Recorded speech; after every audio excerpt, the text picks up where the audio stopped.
issued a severe thunderstorm warning for southwestern Montgomery County in southeastern Texas, southeastern Waller County in southeastern Texas, northwestern Harris County in southeastern Texas, until 4:45 p.m. Central Daylight Time.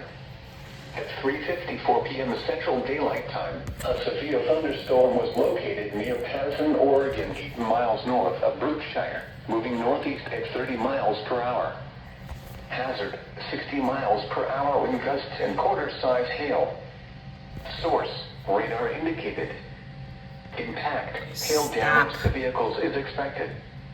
Expect wind damage to roofs, siding, and trees. Over by Cypress. Locations impacted include Tomball, Pinehurst, Hogley, Stagecoach, Patterson, and Cypress. Friggin' playing Job For your Simulator here. protection, move to an interior room on the lowest floor of a building.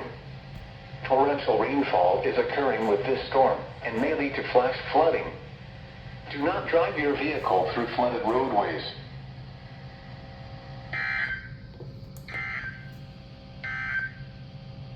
The National Weather Service in League City has issued a severe thunderstorm warning for Severe weather sign.